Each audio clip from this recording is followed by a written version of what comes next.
سلام و درود به همراهان جان کانال داستان‌های کوچه. امیدوارم حال دلتون عالی باشه. داستان‌های کوچه شما رو دعوت میکنه به سرگذشتی دیگر. رمان بامداد خمار، قسمت اول.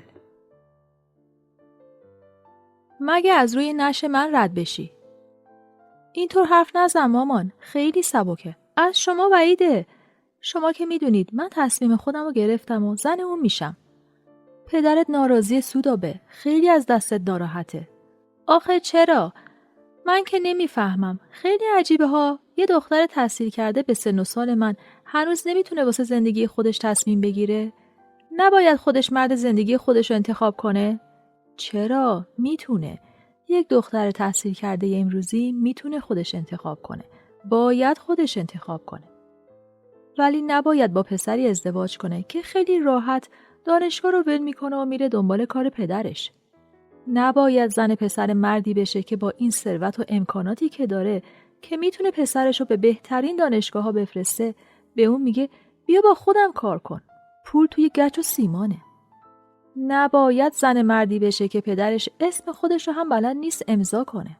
سودابه، تو زندگی فقط چشم و ابرو که شرط نیست. پدر تو شبها تا 1-2 ساعت مطالعه نکنه خوابش نمیبره. تو چطور میتونی با این خانواده زندگی کنی؟ با پسری که تنها هنر مادرش اینه که غیبت این و اونو بکنه.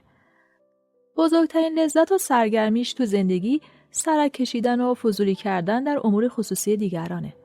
تو نمیتونی با اینها کنار بیای. تو مثل این پسر بار نیومدی. مامان، من به پدر مادرش چی کار دارم؟ اشتباه میکنی. باید کار داشته باشی. این پسر رو اون مادر بزرگ کرده. سر سفره اون پدر نون خورده. فرهنگشون با فرهنگ ما زمین تا آسمون فرق داره. پس فقط ما خوبی مامان. آره، ما اصالت داریم، فرهنگ داریم، استخون داریم، ولی اونا ندارن. ما تافته جدا بافته هستیم. نه عزیزم، اشتباه نکن. اونها هم در نوع خودشون بسیار خوبن. نه اونها بدن، نه ما خوبیم. ولی موضوع اینه که ما با هم تفاوت داریم. اعتقادات ما، روش زندگیمون، تربیت ما دو خانواده، سلیقه ها و اصول ما با هم تفاوت داره. من نمیگم کدوم خوبه کدوم بد. فقط میگم ما دو خانواده مثل دو خط موازی هستیم که اگه بخوایم به هم برسیم میشکنیم. پس نباید عاشق بشم؟ نباید انتخاب کنم؟ آره مامان، من حق انتخاب ندارم.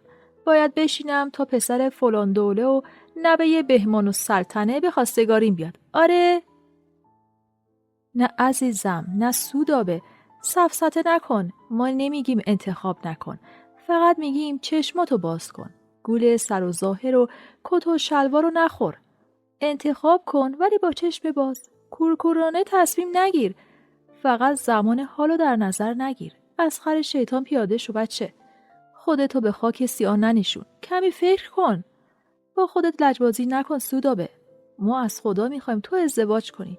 چه بهتر که با مردی ازدواج کنی که خودت اون انتخاب کردی و دوستش داری. ولی نمیخوایم بدبختی تو رو هم ببینیم.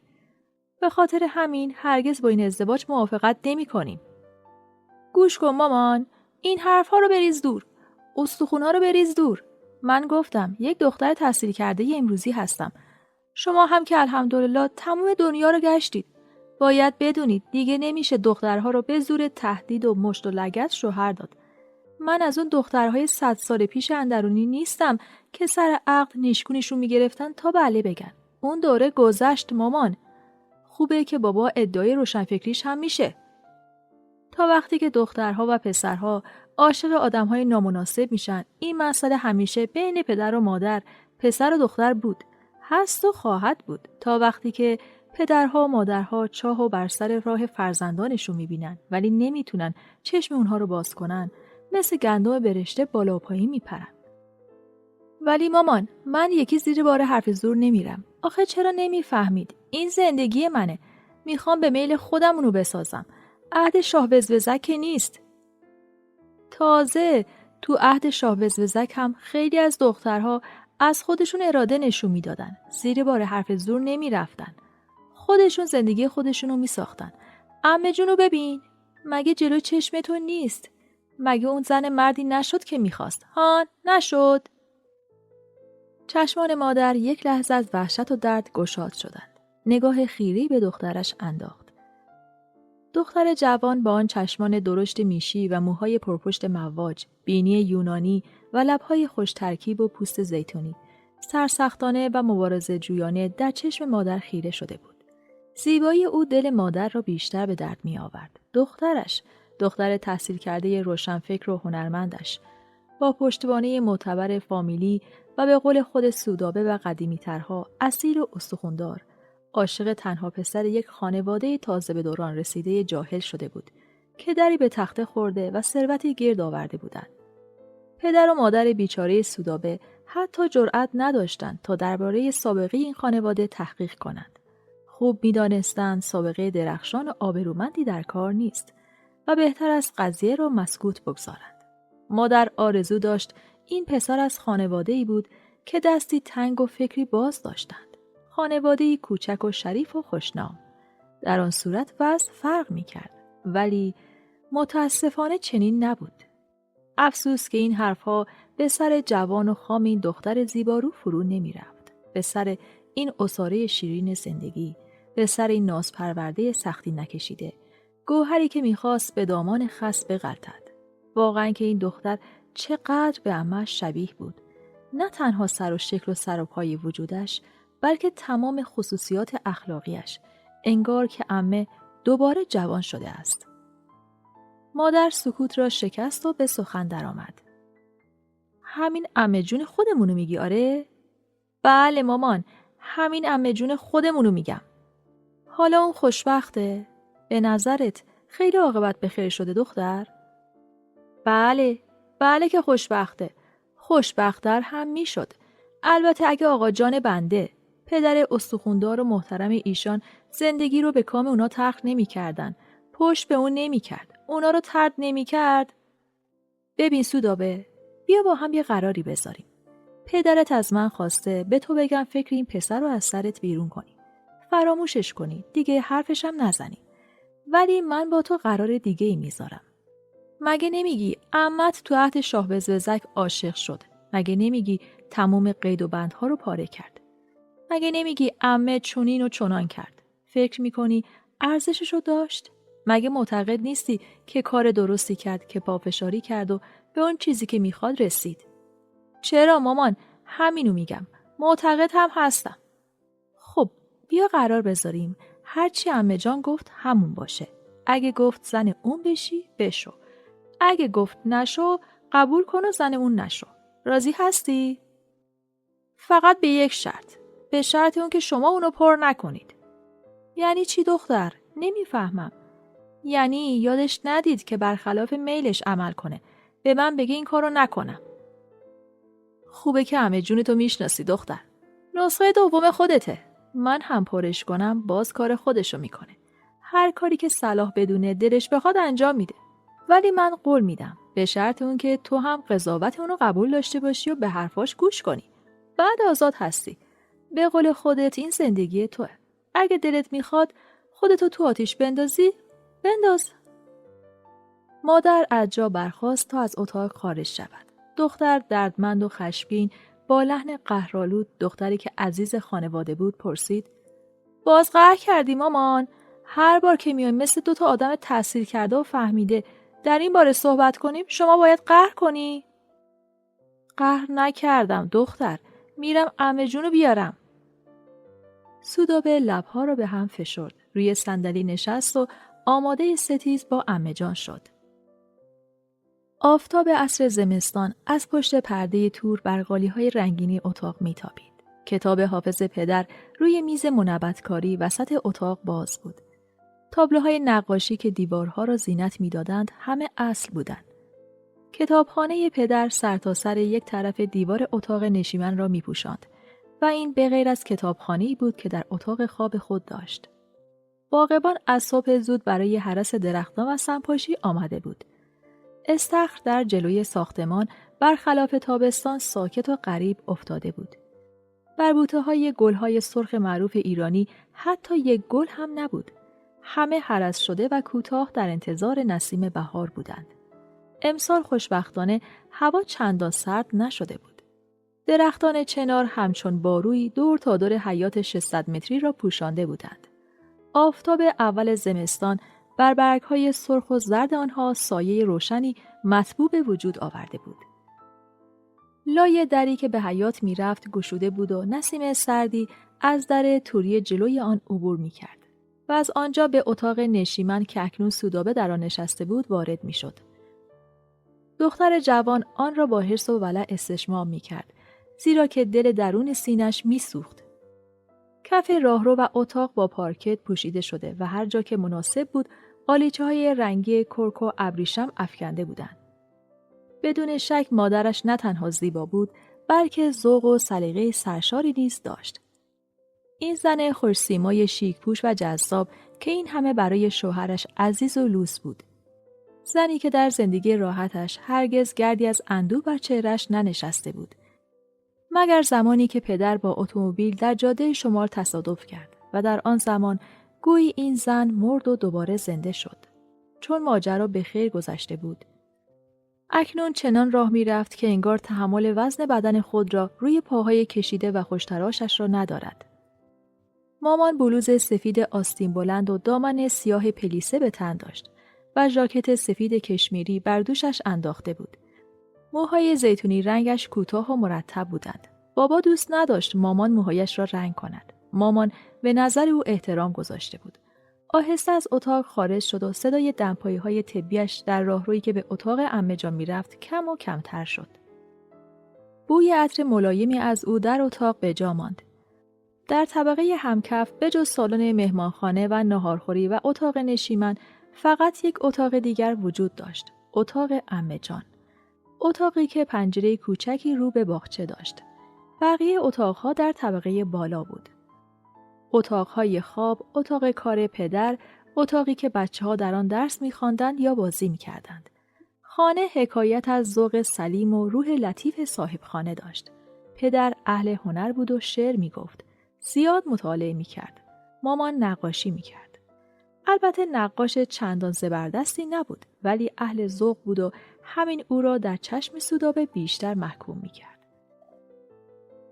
چگونه این آدم‌های خوش‌ذوق که این همه ادعای هنردوستی و خوش‌طبعی می‌کردند، می‌توانستند از جادوی عشق غافل باشند و احساسات او را نادیده بگیرند؟ چطور می‌توانستند او را از ازدواج با مردی که دوست داشت منع کنند؟ مدتی طول کشید. سودابه هر لحظه بیشتر عصبانی می‌شد. مامان داره بهم درس یاد میده. خیال می‌کنه من بچه‌م. بذار هرچی دلشون می‌خواد بگن. من صدای تق تق عصا بلند شد. عمه جان با مامان می آمد. مامان زیر بغل او را گرفته بود. عمه جان بلوز و دامن پشمی قهوه‌ای و جوراب کلفت پوشیده بود. یک روسری کوچک قهوه‌ای کرم بر سر کرده و در انگشت سپید پرچروکش یک انگشتر ظریف عقیق داشت. چشمان میشیش که دیگران میگفتند روزگاری درشت بوده، از زیر عینک با محبت میخندید. کفش پارچه‌ای راحتی به پا داشت و قدم برداشتن و حرکت به جلو برایش جان کندن بود. قدش 2 تا شده بود. سنش حدود 80 و کسی نمیدانست چند سال. با این همه گوشش خوب میشنید و درکش قوی و حواسش به جا بود. مثل همه آدم‌های مسن، خاطرات گذشته را بسیار روشن‌تر از اتفاقاتی که دیروز یا 1 ساعت پیش روی داده بودند به یاد می‌آورد و از آنها برانگیخته می‌شد. چه شکلی بود؟ زمان جوانیش چه شکلی بوده؟ زیبا، بلند و خوشبر و رو. از این ظاهر فعلی که نمی‌شد چیزی فهمید. همه می‌گفتند که سودابه شبیه جوانی‌های عمه جان است، که البته به سودابه بر می‌خورد، ولی هرگز به روی خود نمی‌آورد، زیرا که عمه جان را صمیمانه دوست داشت. این مشتی پوست و استخوان بی‌آزار که فقط هنگامی ظاهر می‌شد که حضورش ضروری بود. زمانی که سودابه کوچکتر بود، هر وقت مامان و بابا مهمان داشتن و یا به مهمانی می‌رفتند، سودابه و خواهر و برادرش به اتاق عمه جان می‌رفتند و پایین تخت خواب او کنار پاهای لاغرش می‌نشستند تا برایشان قصه بگوید یا با اسباب و اساس اتاقش ور می‌رفتند. مامان اگر می‌دید آنها را دعوا می‌کرد. بچه‌ها نباید به چیزهای عمه جان دست بزنند. فضولی نکنید. عمه جان میخندید و میگفت ولشون کن ناهید جان، خودم اجازه دادم. فقط یک صندوقچه کوچک در گنجه اتاق عمه جان بود که از اکتشاف و بازرسی بچه‌ها به دور مانده بود. نه اینکه غافل شده باشند و یا بارها تصرفش نکرده باشند و به جای 4 پایه برای اینکه دستشان به طبقات بالاتر برسد زیر پایشان نگذاشته باشند، بلکه به این دلیل که همیشه در آن قفل بود و هرگز به عقل کوچک آنها نمی رسید که از عمه بپرسند درون جعبه چیست. به جز این جعبه یک تار نیز به دیوار اتاق عمه آویخته بود. سودابه تا به یاد داشت این تار در آنجا بود، یک تار کهنه عتیقه. این تار انگار حرمتی داشت که حتی بچه‌ها نیز به سوی آن دست دراز نمی‌کردند. به جز یک بار که پیمان برادر کوچکتر سودابه از حد خودش تجاوز کرد. در آن موقع سودابه 15 ساله و پیمان 8 ساله بودند. پیمان بی مقدمه دوان به سوی تار رفت و دست دراز کرد تا آن را بردارد. گفت عمه جون میخوام براتون تار بزنم. دستش به دسته تار خورد و ناگهان تار از دیوار جدا شد. سودابه برای اولین و آخرین بار در عمرش صدای فریاد عمه جان را شنید. ای وای، دیدی شکست؟ این فریاد سودابه را از جا کند و درست در لحظه سقوط تار را در میان زمین و هوا گرفت. چشمان عمه جان از حدقه در آمده بود.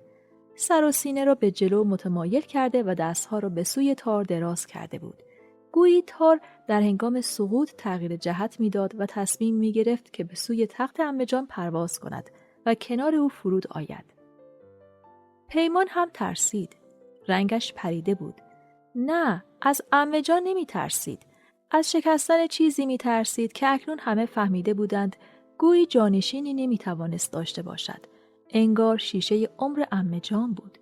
سودابه تار را به دقت در جای خود قرار داده بود و آن وقت بود به سوی پیمان برگشت و تهدیدی که بارها قول آن را داده بود عملی کرد. چنان پس گردنش زده بود که صدای سگ بدهد. بعد از آن تار از دست بچه‌ها در امان مانده بود. عمه جان می آمد و بوی گندم و شاهدانه را با خود می آورد. امکان نداشت سر گنجه عمه جان بروید و کیسه گندم و شاهدانه در آن پر و آماده تعارف نباشد. نه اینکه شکلات و کیک و آب نبات نداشته باشد. عمه جان انگار در اتاقش مغازه شکلات و آدامس و آب نبات فروشی داشت. همیشه از بهترین نوع آنها. همیشه می گفت این شکلاتو بگیر پیمان جان، ولی بعد از شام بخوری ها، وگرنه مامان دعوت میکنه. یا سودابه، آدامس میخوای یا آب نبات؟ و یا رو به خواهر کوچکتر سودابه میکرد و میپرسید سپیده جان، تو آدامس میخوای یا شکلات؟ من گندم شاهدونه میخوام عمه جان. سپس هر سه در یک نشست ته کیسه گندم شاهدانه را بالا می آوردند و باز فردا روز از نو روزی از نو. گاه بچه‌ها در حیرت بودند که در صندوقچه عمه جان چیست. دیگر چه خوراکی می تواند در آن پنهان شده باشد، ولی چون عقلشان به جایی نمی رسید رهایش می کردند و پی کار خود می رفتند. اکنون مامان در حالی که با یک دست زیر بازوی عمه جان را گرفته بود و با دست دیگر آن جعبه را حمل می کرد. دل در سینه سودابه فرو ریخت. گویی حضور آن صندوقچه چوب شمشاد قدیمی پرنقش و نگار سندی بود که بیش از همه او را محکوم می کرد. عمه جان نشست. صندوقچه روی میز مقابل او قرار گرفت. مامان جمیله را صدا زد تا برای عمه جان چای بیاورد. یک ظرف کریستال کوچک پر از بیسکویت روی میز بود.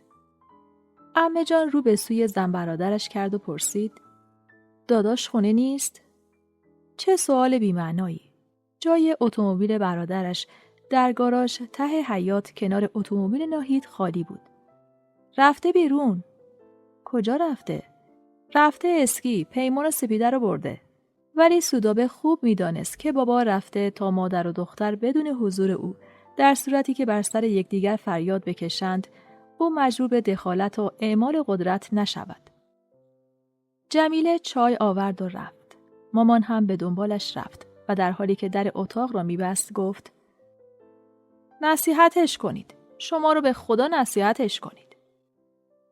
سکوت در اتاق برقرار شد. سودابه از اینکه عمه جان تظاهر به ندانستن میکرد خسته شد و با عصبانیت گفت خب نصیحتم کنید دیگه عمه جون.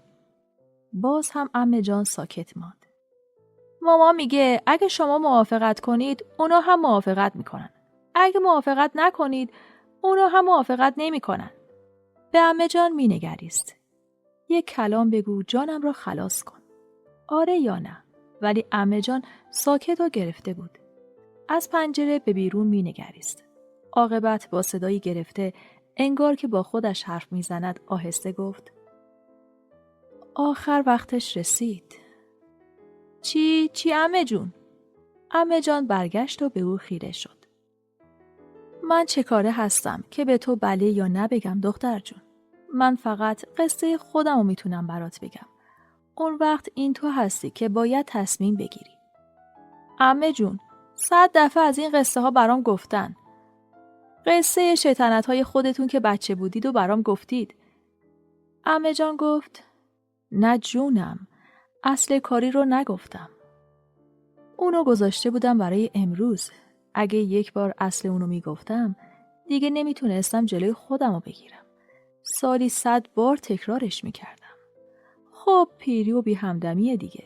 اون وقت دیگه اون اثری که باید داشته باشه رو نداشت. عمه جان باز ساکت شد و بی مقدمه پرسید خیلی دوستش داری؟ آخ آره عمه جون خیلی، ولی هیچ کس نمیفهمه. چشمان عمه جان برق زد.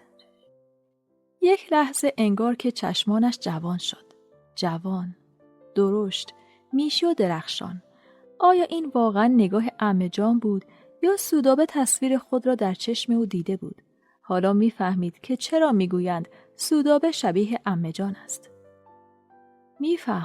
من میفهمم دخترم. سودابه آهی کشید که شبیه به نفس کشیدن بود. با نفسی که به صورت آه بیرون آمد و عمه جان لبخند زد. عمه جان گفت سودابه جان مواظب باش، خیلی مواظب باش. کاری نکن که عاقبتت مثل من بشه. تنها بدون فرزند. تو خونه این و اون مزاحم و سربار باشی. نه من ناشکری نمی کنم. نسبت به پدرت حق نشناس نیستم. منو تو خونه خودش جا داد، اموال منو سرپرستی کرده. نمیگم در حق من کوتاهی کرده. زحمتمو کشیده. تموم اموال من مال شما هاست. مال بچه‌های برادر و خواهرهام. نوش جونتون. من که وارثی جز شماها ندارم. با این همه خودم شرمندم.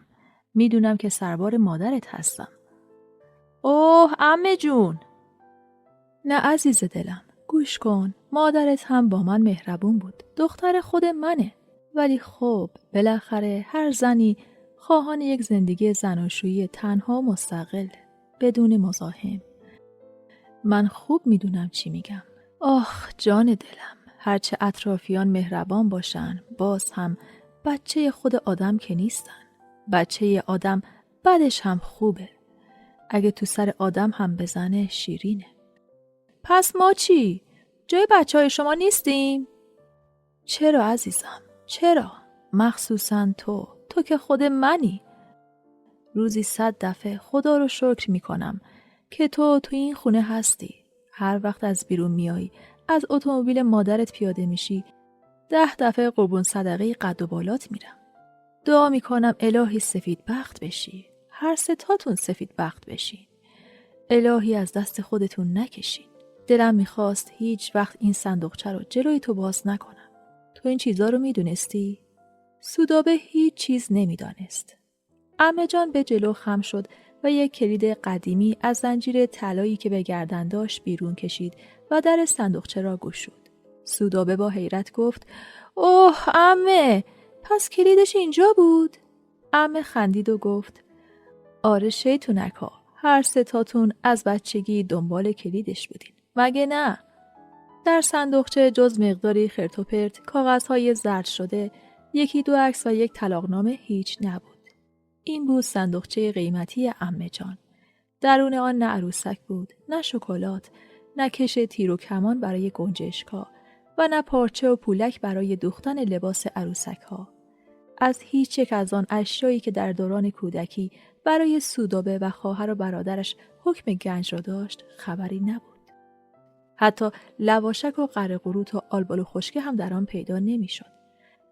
پس برای چه او در این صندوقچه تا این حد بی ارزش را قفل می‌کرد؟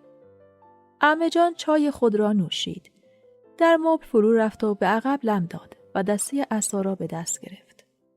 اولین بار بود که از درد پا نمی‌نالید. به چشمان سودابه نگریست و با محبت پرسید: اگه از اولش برات بگم خسته نمیشی؟ سودابه با اشتیاق جواب داد: نه عمه، خسته نمیشم. بهار بود سودابه جان، بهار. ای لعنت بر این بهار که من هنوز عاشقش هستم. اوایل سلطنت رضا شاه بود. همین قدر میدونم که چند سالی از تاجگذاری اون میگذشت. چند سال، 4 سال، 5 سال، 3 سال، نمیدونم. از من نپرس کی قاجار رفت و کی رضا شاه اومد. سر و صدا و تق و توق بود. حرف از رفتن قاجار بود. حرف از سردار سپه بود. حرف از تاجگذاری رضاخان بود. ولی من نمیدونم. انگار تو این دنیا نبودم. تو دنیای دیگه بودم. اون چی که دلم میخواست همون تو یادم موند. عمه جان ساکت شد. چانه را روی عصا نهاد و به باغ یخزده خیره شد. انگار همین دیروز بود. آخ سودابه جان که عمر چقدر زود میگذره. به خدا که خداوند چه عمر کوتاهی به ما داده. تازه بیشتر این دوران کوتاه حیات هم یا به بچگی میگذره یا به پیری. دوران لذت چقدر کوتاهه. قدیمی ها چقدر درست گفتن. مانند عمر گل. تو هم تا مثل من پیر نشی معنای این حرف رو نمیفهمی. نمیفهمی عمر برف است و آفتاب تموز یعنی چی. الهی که پیر بشی دختر جان. عمه جان ساکت شد و به باغ خیره شد. یادش رفته بود یا دوباره خوابیده بود. عمه جون، عمه جون. عمه گریه میکرد و میگفت: نمیدونم. از قاجار هیچ چیزی نمیدونم. از رضاخان هیچ نمیدونم. از دنیا غافل بودم سودابه جان. چون عاشق بودم. هر که خواهد بیا و هر که خواهد گو برو. جهان میخواهد زیر و رو شود. چه اهمیتی دارد؟ فقط او بماند. مگر نه؟ عمه دوباره پرسید: که گفتی خیلی دوستش داری؟ سودابه شیفته‌وار پاسخ داد: آره عمه جون، آره. خدا به دادت برسه دختر جون. خدا به دادت برسه. عمه ادامه داد: بله، بهار بود و خونه ما غرق گل و گیاه شده بود. بیرونی و اندرونی پر از گلدون‌های گل. حیات خونه پدریم. حیات نگو، باغ بهشت. ظهرها بوی غذاهای خوشمزه از آشپزخانه ته حیات و پشت درختها بلند بود و با بوی گلها در هم آمیخته میشد. آب حوض تمیز و پاک بود. آخه از خونه ما قنات رد میشد. با این همه آب انبار و پاشیر علاهده هم داشتیم. همون ته حیات. با فاصله کمی از آشپزخونه. دایه ما بچه ها از کنار حوض رد نمی شد. چون می ترسید آب به دامنش ترشح کنه و نجس بشه. فیروز خان، درشکچی پدرم، که اهل جنوب بود و عاشق آب، هر وقت که به مناسبت کاری به حیات اندرون می اومد می پرسید: دایه خانم، ترشح آب نجسه یا ادرار بچه ها؟ دایه خانم هم می گفت: پهن اسب ذلیل شده. فیروز خان قشقش ریسه می رفت. حالا به خودم میگم شاید این هم یک جور خوشوبش کردن بود. اونقدر تو خونه ما توی بیرونی و اندرانی کلفت و نوکر و باغبان و بروبیا بود که همشون یادم نیست. روزی نبود که 7-8 نفر سر سفره آقا جانم نان نخورن. لقب پدرم بصیرالملک بود و 3-4 پارچه ده و آبادی داشت. مرد باسواد و تحصیل کرده‌ای بود. 1-2 سالی در روسیه درس خونده بود. شاعر بود. روشنفکر بود. عاشق اپرا بود که در روسیه تماشا کرد. آقا بود. پدر مهربونی بود. با بچه‌هاش خیلی خوب تا می‌کرد. حالا فکر نکنی مثل داداشم بود که می نشینه و با بچه هاش بحث سیاسی و علمی و هنری میکنه ها. ولی خب برای دوران خودش به اصطلاح خیلی امروزی بود. با این همه ما باز هم از اون حساب می بردیم. مادرم سودابه جان واقعا نازنین بود. مثل اسمش. پدرم عاشق اون بود. البته باز هم به رسم همون زمان خودشون. 15 سال از بابا کوچیکتر بود. دختر یکی از تجار معروف و صاحب نام و معتبر بود. برای پدرم 3 دختر آورد که من دومیش بودم. یک آقا به پدرم میگفت و 10 آقا از دهانش میریخت. خواهر اولم ازدواج کرده بود و یک پسر داشت. چشم خالم دنبال خواهر کوچیکترم خجسته بود. میخواست اونو برای پسرش بگیره. خواهرم 5-6 سال از من کوچیکتر بود. ولی فعلا نوبت من بود که بزرگتر بودم. مادرم آرزوی یک پسر داشت. تو اون زمان 32 سال بیشتر نداشت و 1-2 هفته بود که از بوی غذا حالش به هم میخورد. بله، مادرم باز حامله شده بود و ویار داشت. پدرم میگفت نازنین خودتو خسته نکن، یا نازنین غذای قوتدار بخور، نازنین این کارو نکن، نازنین این کارو بکن. حالا تو این هیروویر قرار بود برای من هم خواستگار بیاد. ما یک معلم سرخونه داشتیم که به ما درس میداد و خانم باجی همسرش خیاط سرخونه ما بود. زن بیچاره ناغافل دلدرد گرفت و شبانه مرد. مادرم با اون حال ویار پرپر میزد که محبوبه لباس نداره. دایه جانم میگفت خانم جان، محبوبه یه صندوق پر از لباس داره. چرا با خودتون اینطور میکنید؟ مادرم مینالید و میگفت وای دایه خانم، دست به دلم نذار. هر کدوم 100 دفعه پوشیده. آخر فکری به نظر دایه خانم رسید. چادر سر کرد و دوان دوان به منزل عمه رفت. آنها یک خیاط خوب و خوش دست و پنجه داشتند که البته سالها بود حتی اسمش را هم به مادرم نمی گفتند. آخر زنها همیشه از این چشم و همچشمی ها داشتند. نمیدانم دایه خانم چه زبانی ریخت و چه گفت که عمه جانم به قول دایه ها سگرمه ها را در هم کشید و گفت اگرچه میدونم نازنین خانم از اول چشمشون دنبال این خیاط بوده و این حرفا بهونه است، ولی به خاطر دختر برادرم میفرستم فردا عصری بیاد منزلتون. ولی از قول من به نازنین خانم بگو خانم ما که هر کاری از دستمون بر بیاد کوتاهی نمی کنیم. شما هم اونقدر با ما سرسنگین نباش. پدر در اندرونی بود که دایه مخصوصاً جلوی او پیغام را به مادرم رساند. مادرم با چشمانی که از شوق پیدا کردن یک خیاط خوب برق می‌زد و از پیغام عمه جانم متعجب و باطناً غضبناک بود رو به آقا جانم کرد و گفت وا چه حرفا، میبینید آقا؟ البته خدا عمرشون بده، خانومی کردن که خیاطشونو فرستادن، ولی من نمیدونم چه کوتاهی چه جسارتی در حق کشور خانم کردم که هر دفعه به یک بهونه صحبتی میکنه که دلگیری پیش بیاد. انگار خوششون میاد منو بچزونن. پدرم با متانت رو به مادرم کرد و گفت پس خانم شما باز خانومی کنید و لطفاً کوتاه بیایید تا واقعاً دلگیری پیش نیاد. موضوع را هر چقدر کش بدهید بدتر می شود. ولی آقا ندارد. هر که گوش را می خواهد گوشواره را هم می خواهد. من که شما را روی چشم می گذارم. گناه خواهرم را هم به بنده ببخشید. مادرم با شرمندگی گفت خدا مرگم بده آقا. چه فرمایشاتی می فرمایید؟ شما تاج سر ما هستید. چشم. باز هم به خاطر گل روی شما چشم. پدرم رو به دایه کرد و گفت در ضمن دایه خانم آدم هر حرفی را نقل قول نمی کند. دایه خانم رنجیده خاطر گفت والا آقا به ما دستور دادن ما هم گفتیم. آقا جانم گفت بعد از این دستورات رو الگ کنید. خوبهاشو بگید بدهاشو نگید. فوراً فهمیدم بند دل مادرم پاره شد. اگر دایه قهر می کرد و می رفت آن هم حالا که مادرم حامله بود پیدا کردن یک دایه تر و تمیز و با تجربه مثل او که حالا سالها بود با ما خانه یکی شده بود مکافات بود. مادرم فوراً پا در میانی کرد. خب البته من هم بی تقصیر نبودم. بی خود از کوره در رفتم. آخه آدم حامله ضعیف و کم طاقت میشه. و قضیه فیصله پیدا کرد. دعواهای پدر و مادرم در همین حد بود. انگار که دکلمه میکردند یا با هم مشاعره میکردند.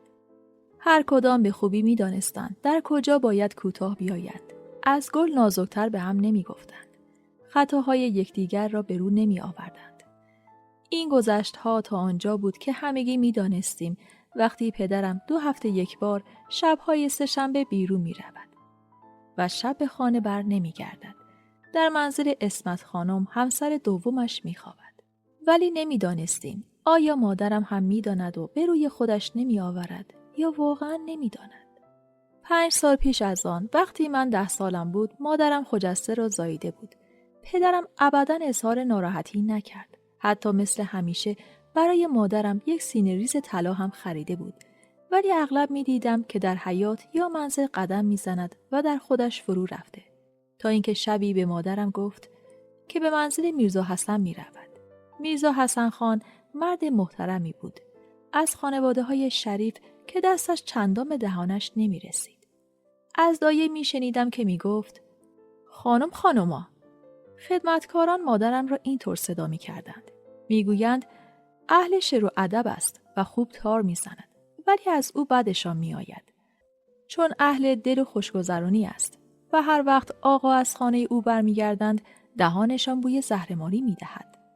آن شب گویا پدرم افراط می کند و سرش گرم می شود و سفره دل را پیش میرزا حسن خان باز می کند که چقدر دلش پسر می خواهد و زنش چطور دخترزا از آب در آمده. میرزا حسن خان هم نامردی نمی کند و خواهر زشت و بیوه خودش را که مثل چوب کبریت لاغر و زشت بوده برای پدرم صیغه می کند و می گوید او از شوهر اولش یک پسر 2-3 ساله دارد. شاید برای شما یک پسر بیاورد. شما فقط سرپرست او باشید و سایه‌تان بالای سرش باشد. همین کافی است. صبح که پدرم از خواب بیدار می شود مثل سگ پشیمان می شود ولی دیگر کار از کار گذشته و نمی توانسته از سر قول خود برگردد. همان شب اسمت خانم حامله می شود و 9 ماه بعد 2 قلو برای پدرم می زاید.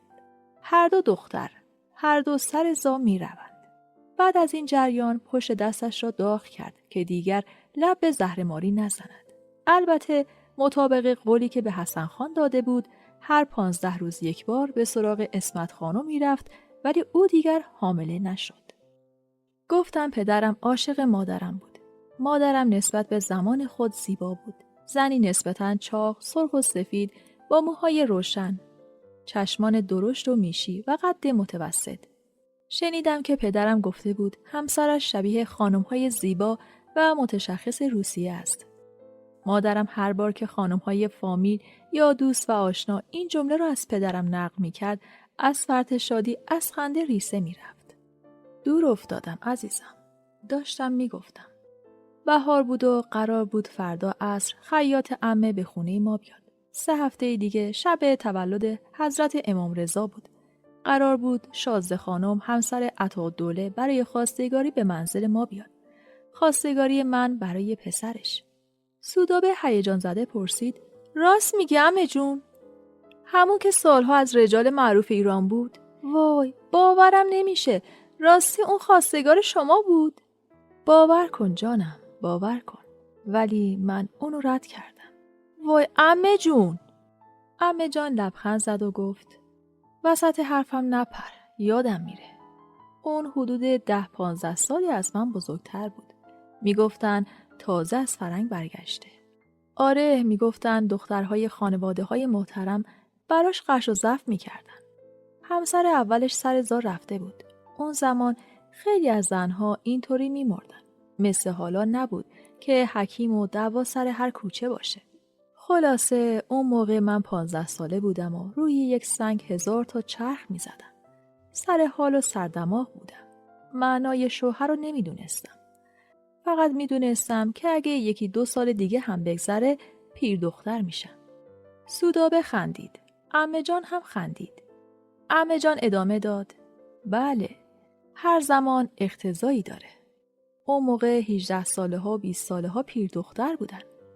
مادرم دستور داد فیروز خان کالسکه رو آماده کنه. رفت که برای من پارچه بخره و دایه رو هم با خودش برد. وقتی برگشت مثل همیشه به صندوقخونه رفت تا چادرش رو برداره اونجا بذاره. من هم به دنبال اون و دایه که پارچه رو می آورد رفتم تا ببینم مامان چه دسته‌گلی به آب داده و چی خریده. مادرم در حالی که چادر از سر برمی داشت به دایه گفت: همه روز به روز پیرتر میشن دایه خانم. این پیرمرد نجار سر گذر چه جوان شده. مادر خندید و سر به سر دایه گذاشت. دایه گفت: چه حرفا میزنید؟ این که اون پیرمرده نیست. اون بیچاره نداره راه بره. دائم یه گوشه دراز کشیده. دستش به دهانش نمیرسه. ولی پول نان شبشو بالای دود و دم میده. حالا هم رفته خوابیده خونه، دکانو سپرده دست این یک الف بچه، مثلا شاگرد گرفته. مادرم گفت: پسر بانمکیه. همین. همه فراموش کردیم. گاه با خودم میگویم شاید همین یک جمله مادرم شعله را روشن کرد. شاید همین حرف مرا کنجکاو کرد و به صرافت انداخت. شاید هم قسمت بود. خیاط آمد. زن چاق خوشرو خوش اخلاق با قیافه نورانی. خدا رحمتش کند. تا توانست تملق مادرم را گفت و قربان صدقه من رفت. من تازه از خواب بیدار شده بودم. سینی صبحانه جلوی رویم پر از نانقندی و کره‌ای که از ده می آوردند و پنیر خیکی و مربا بود. دایه پشت سر هم برای من و مادر و خواهر کوچیکترم چای می ریخت. من و خواهرم می خوردیم و مادرم عق می زد. دایه و خیاط یک صدا قربان صدقش می رفتند تا بخورد و جان بگیرد. آخر سر مادرم خسته و ما سیر شدیم. سینی دیگری برای انیس خانم خیاط آوردند. ما بیرون رفتیم تا او به میل دل ناشتایی بخورد. می دانستیم در خانه‌اش صبحانه خورده. ولی این صبحانه کجا؟ آن کجا؟ واقعاً که ارزش دوباره خوردن را داشت. مادرم برای نهار مهمان داشت. خاله ها، زنمو، عمه جان و زندایی می آمدند. از آشپزخانه آن سوی حیاط بوی مرغ و برنج اعلای رشتی و روغن کرمانشاهی هم می آمد. همه را مست می کرد. مادرم پای اسباب بزک روی چهارپایه نشست. یادم می آید دور تا دور اتاق مهمانخانه اندرونی را که ما به آن پنجدری می گفتیم، مبل‌های سنگین از مخمل سرخ جا داده بودند. در برابر هر دو مبل یک میز چوب گردوی نسبتاً کوچک قرار داشت. تابستان‌ها در اتاق نشیمن که دور تا دور آن مخده چیده بودند می نشستیم. مخده‌ها گلدوزی شده و پشتی‌ها مروارید دوزی شده بودند. زمستان‌ها کرسی بود. در زمستان‌ها پدرم دوست داشت کنار بخاری دیواری در پنجدری بنشیند. صدای ترق تروق هیزم‌ها را گوش کند و من برایش کتاب حافظ یا لیلی و مجنون نظامی را بخوانم. خیلی باصفا بود. زن فیروز درشکچی که به خاطر پوست تیرش به او دده خانم می‌گفتیم، جعبه بزک مادرم را آورد و خودش باد بزن به دست بالای سر او ایستاد. مرتب مادرم را باد میزد تا مبادا عرق کند و سفیداب و سرخاب روی صورتش از بین برود. من محو تماشا بودم. مادرم تشر زد و گفت: مگه تو کار و زندگی نداری دختر؟ به چی ماتت برده؟ این چیزا برای دختر تماشا نداره. برو پیش انیس خانم. خدا کنه لباست تا شب تموم بشه. لباسم تا شب تمام نشد. به قول انیس خانم خم رنگرزی که نبود. از آنجا که قرار بود غیر از 2 دست لباس یک چادر سفید گلدار هم برایم بدوزد و همه اینها لااقل 2-3 روزی وقت می‌خواست. مادرم از انیس خانم خواست که این 2-3 شب را در خانه ما بماند. البته انیس از خدا می‌خواست. سروساتش حسابی در خانه ما به راه بود. ولی باید 1 نفر به پسر و عروسش خبر میداد. مادرم گفت آقا فیروز با درشکه برود و خبر بدهد. ولی راه دور و کوچه پس کوچه بود. شب هنگام رفتن مهمانها، خاله کوچکم با اصرار خواست که مرا به خانه خودش ببرد. مادرم با این شرط که فردا صبح برای امتحان لباسهایم برگردم موافقت کرد. می‌خواستیم سوار کالسکه خاله بشویم که فکری به ذهن انیس خانم خیاط رسید. اگه زحمت نباشه سر پیچ کوچه 3 منزلتون نزدیک سقاخونه یه دکان نجاریه. شاگرد دکان منزل ما رو بلده. خونه‌اش 2-3 کوچه بالاتر از کوچه ماست. دم دکان کالسکیچی 1 دقیقه بیسته، به اون پیغام بده که من امشب اینجا میمونم. بگید که به پسرم خبر بده. اون وقت دیگه لازم نیست فیروزخان تا منزل ما بره. دوستان نازنینم، مرسی که تا انتهای این داستان هم با من همراه بودید. لطفاً قبل از اینکه برید ویدیوی بعدی رو نگاه کنید، کانال داستان‌های کوچه رو سابسکرایب کنید و با لایک، کامنت و شیر کردن از من حمایت کنید. مرسی که همراه منی.